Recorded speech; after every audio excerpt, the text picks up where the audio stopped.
Well, behind me here is Emerald Lakes. It's a really popular fishing spot on the Gold Coast, and I've fished Emerald Lakes for many years, and I've pulled some fantastic fish out of there, as you may have seen in one of my YouTube videos from a couple of years back.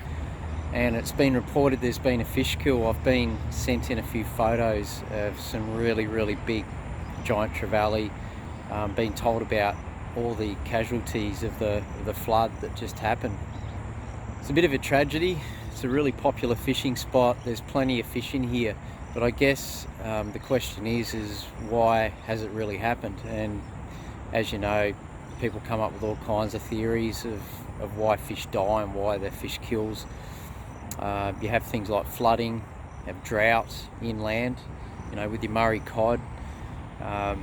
A change in salinity is a big one, and that's probably what happened with these fish in Emerald Lakes and other lakes post flood, because obviously Emerald Lakes is salt water, and when you get an influx of fresh water, it changes the salinity, but there's a lot of fish that needed that time to adapt, and that rain came down so hard. As we know, that if you have a fish that's in a fish tank that's salt and you can't just throw it in a freshwater tank. You've got to work it over a period of time until it actually adapts. Some fish are better than others at doing that. A lot of this area was close to 1.5 meters of where I'm standing now with water. So a lot of it, we don't know what percentage obviously of that was fresh, but it was definitely a big change in the salinity, and it was really rapid. So a lot of these fish couldn't adapt quick enough and died as a result. Now that's one of the possibilities. Another one is runoff. It could be toxic runoff. A lot of these areas, they get fertilized, and obviously fertilizer isn't good for fish because it gets into the water, it gets flushed from the banks, and then it breaks down and the fish are breathing it in. So it's a slow kill, and it's probably not a nice one either. So I guess that's why we're still getting fish dying even now, a couple of weeks after the big floods, and washing up on the bank.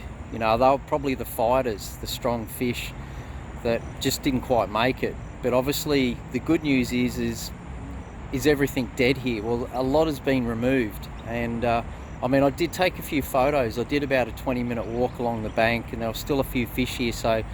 But I'm confident that there's still a lot of strong fish in here, and I guess if there's anything positive, it wiped out the weaker ones.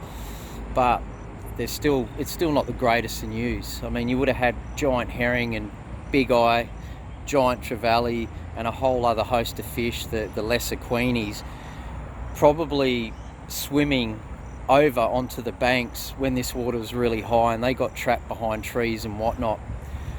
So there you go.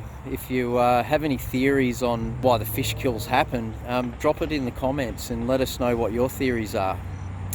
Much appreciated, and we're always learning about why these things happen and why they randomly happen. Of course, you've got algae blooms as well, so you might want to talk about those. Anyway guys, have a good one. We'll catch you later.